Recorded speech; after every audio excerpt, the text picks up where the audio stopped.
Om Swastiastu. Assalamualaikum warahmatullahi wabarakatuh. Shalom, Namo Buddhaya, salam sejahtera bagi kita semua, salam harmoni. Halo semuanya, di sini di video kali ini saya akan membacakan sebuah komik virtual dengan kasus dilema moral dengan judul Gotong Royong Meringankan Segalanya. Sebelum itu, alangkah baiknya pengenalan penulis komik. Komik ini saya tulis sendiri. Perkenalkan, nama saya Novita Nur Afni dengan NIM 2011031061 kelas 3B. Saya menulis komik ini terinspirasi dari materi PPKN SD kelas 4 semester 2 tema 6 subtema 3, yakni toleransi terhadap keberagaman suku. Sikap dalam menghadapi perbedaan lingkungan sekolah, keluarga, dan masyarakat.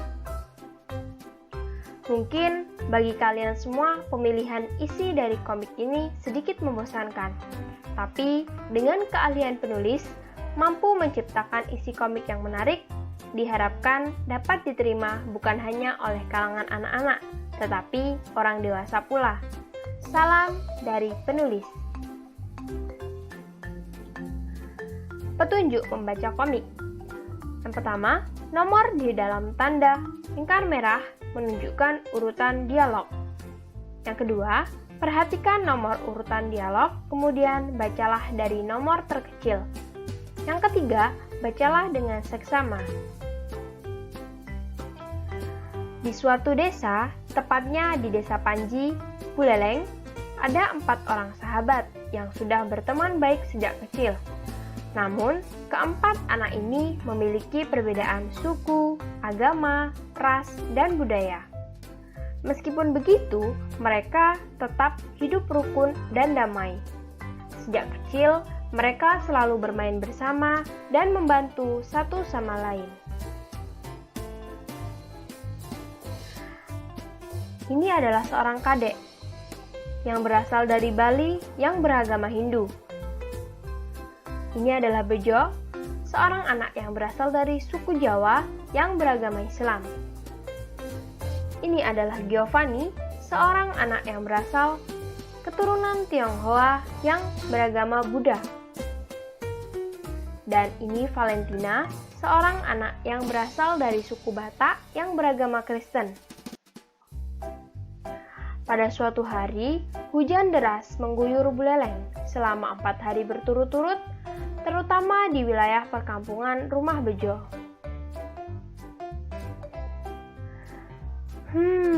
Bagaimana ini? Kita tidak bisa menunaikan ibadah sholat di masjid. Masjid kita kan masih longsor dan tergenang air.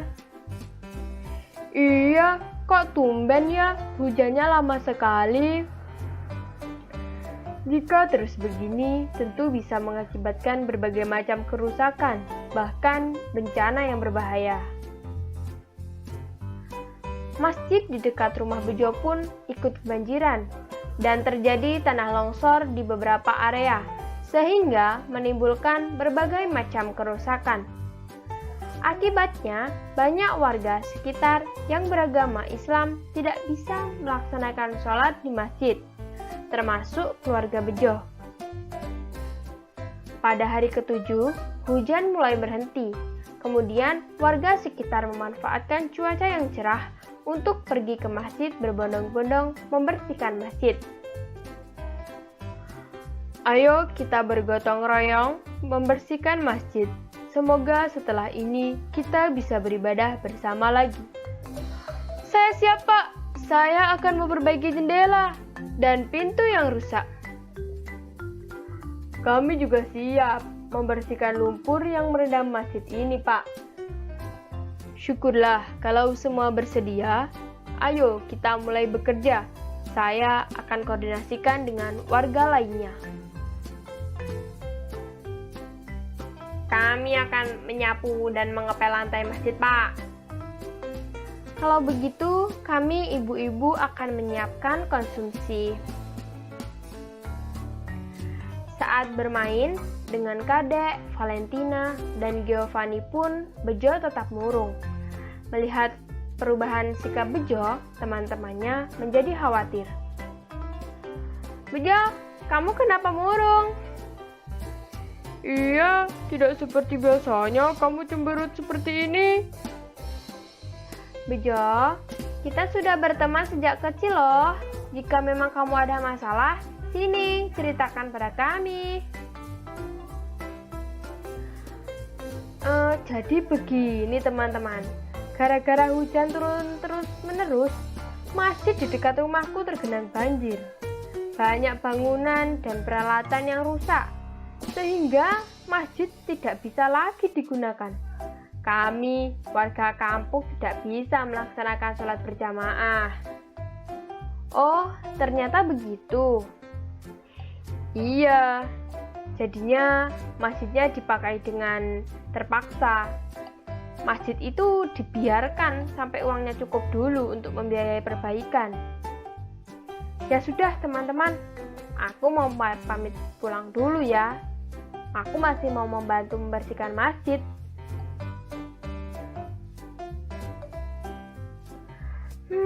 Kasihan ya Bejo, dia terlihat sangat sedih.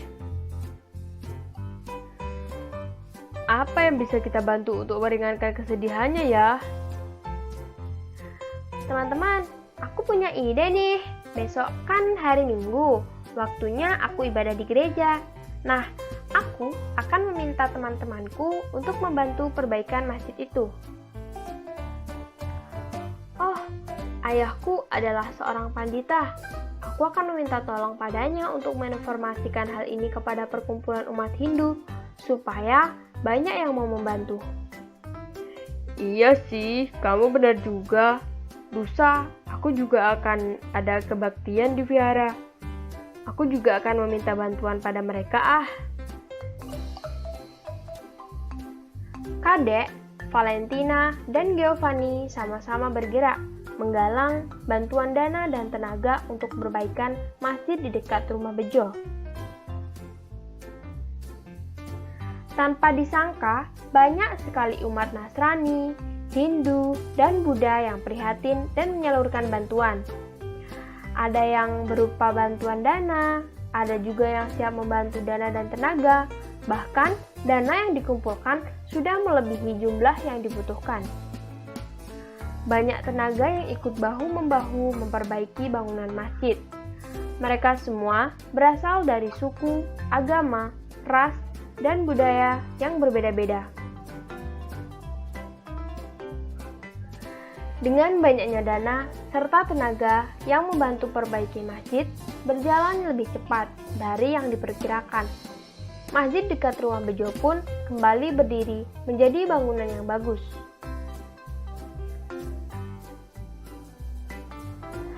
Teman-teman, terima kasih ya. Berkat bantuan kalian semua, sekarang kami bisa beribadah lagi di masjid. Masjid kami sudah menjadi bangunan yang sangat layak. Sudah seharusnya sebagai sesama manusia kita saling membantu. Sudahlah Bejo, kami senang sekali dapat membantu. Kalau viharaku tertimpa musibah yang sama, aku juga akan sangat sedih. Karena itu, aku tidak ingin melihat kaum muslim sedih. Aku mewakili umat muslim di kampungku mengucapkan terima kasih banyak atas bantuan teman-teman semua. Ya sudah, karena Bejo sudah tidak sedih lagi, yuk kita bermain lagi. Setelah membaca komik ini, kira-kira kita belajar tentang apa hari ini? Nilai-nilai apa yang dapat dipetik dalam cerita ini? Dilema atau pertentangan atau masalah apa yang dialami oleh tokoh dalam cerita ini? Norma apa yang terkandung dalam cerita?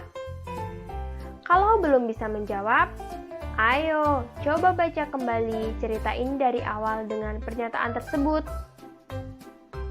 Cerita komik yang telah saya bacakan, adapun pesan moral yang bisa kita ambil, yaitu toleransi dan kerukunan harus dikedepankan. Jika saudara kita yang berbeda suku dan agama diterpa masalah, kita harus menolongnya. Ketika mereka terjatuh, kita harus siap membangunkannya. Toleransi berkehidupan, hidup berdampingan antar sesama, rukun, gotong royong, saling membantu urusan dunia dalam kebaikan.